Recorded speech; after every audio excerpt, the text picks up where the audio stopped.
The Rock is the fakest celebrity in Hollywood. I can tell you with a little bit of uncertainty because I failed math, I was probably at that time ingesting about anywhere between 6 to, well, I would say possible, almost 8,000 calories a day. I can tell you there is no way The Rock burns off enough calories to average 6,000 to 8,000 calories a day and look like this. If he actually ate those kind of calories, 6,000 to 8,000 a day, he would be 100 pounds overweight.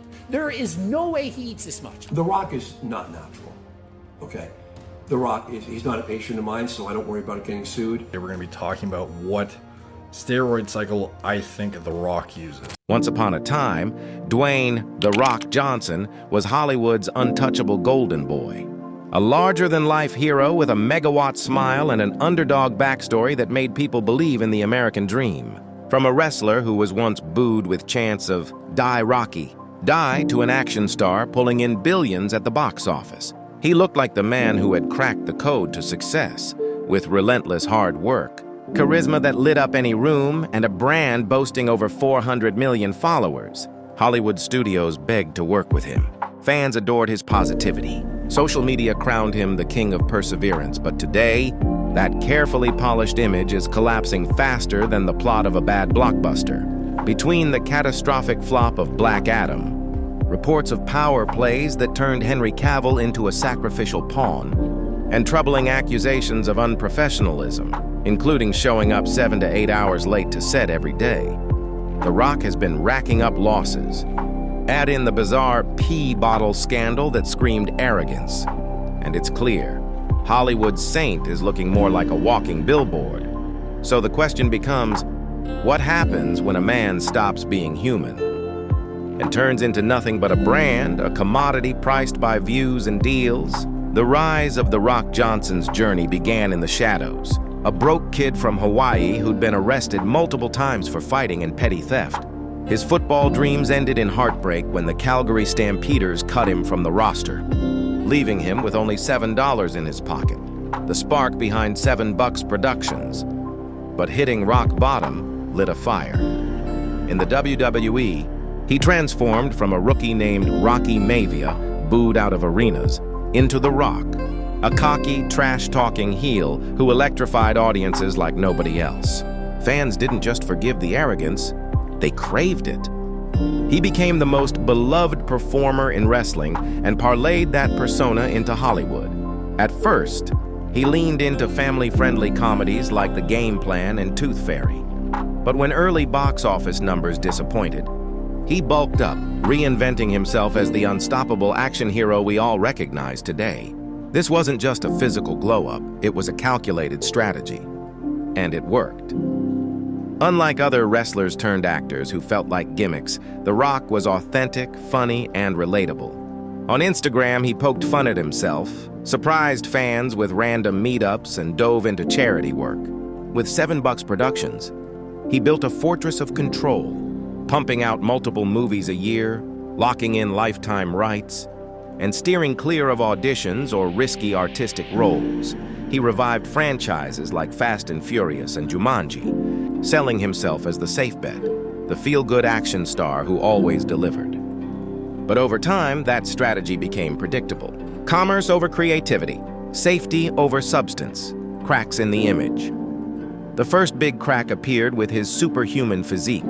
At 50 years old, maintaining such a godlike build seemed impossible.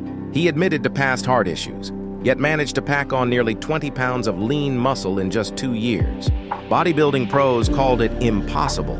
Joe Rogan flat out said, "No way he's clean." Fans started whispering that The Rock, like many others, was juicing. But instead of coming clean, Johnson doubled down on denial, claiming he only experimented as a teenager. To fans, that denial felt insulting. Had he been honest, he could have earned respect for transparency, like Zac Efron or Christian Bale. But instead, he came off as deceptive, a living billboard selling an impossible image. Small lies added fuel to the fire. He repeatedly pretended to try In-N-Out Burger for the first time in years, despite evidence he'd done it before. Fans realized that even his casual Instagram posts were scripted performances. Then came the Maui wildfire charity scandal. The Rock and Oprah, two billionaires, asked the public to donate instead of footing the bill themselves.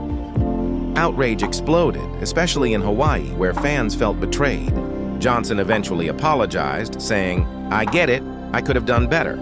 But by then, the damage was done. His credibility took a brutal hit. The Black Adam disaster. The final blow came with Black Adam. Marketed as the turning point of the DC universe, Johnson hyped it endlessly with his infamous catchphrase, "The hierarchy of power in the DC universe is about to change." But when it hit theaters, fans were underwhelmed. Critics shredded it as shallow, soulless, and disconnected from the comics.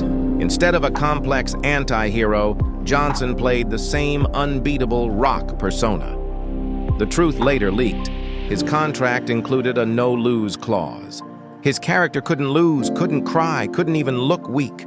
Storytelling came second to preserving his invincible image.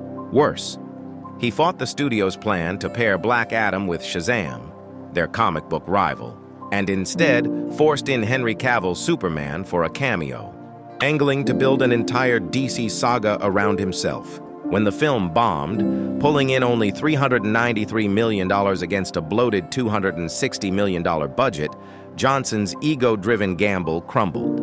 Fans roasted him online. One viral comment summed it up. He really did change the hierarchy of power. Everyone got replaced, including him. Red One and on-set behavior if Black Adam revealed Johnson's ego in Hollywood politics. Red One exposed his unprofessionalism. The Christmas blockbuster, budgeted at $250 million, flopped hard, scraping back less than its cost. Behind the scenes, reports claimed Johnson routinely showed up 7 to 8 hours late to set, forcing crews into grueling overnight shoots and ballooning costs by tens of millions. His famous 4 a.m. grind image collapsed. Fans mocked him. Up early to post on Instagram, late to actually work. And then came the bizarre pee bottle scandal. Johnson admitting he trained so hard he urinated in bottles, leaving assistants to dispose of them. For fans, it was absurd. For crews, it painted a picture of entitlement.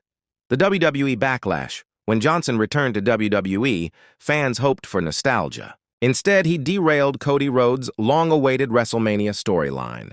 For years, Rhodes' Finish the Story arc had been the emotional heartbeat of wrestling. Fans were invested, but The Rock stole the spotlight, twisting the narrative into a promo for himself, then disappeared. Fans were furious, calling it a betrayal of trust. To them, The Rock wasn't the people's champion anymore. He was just another star putting his brand above the community. The bigger picture ad in his feud with Vin Diesel, the suspicious political neutrality while hinting at presidential ambitions, and his refusal to take risks. And the result is a star who feels less like a person, more like a corporation. Where fans once saw authenticity, they now see calculation. Where they saw inspiration, they now see manipulation. Social media is filled with comments like, "He's not Dwayne anymore, he's just a brand." What comes next? The Rock's one chance at redemption may lie in his upcoming film, The Smashing Machine, where he plays MMA fighter Mark Kerr.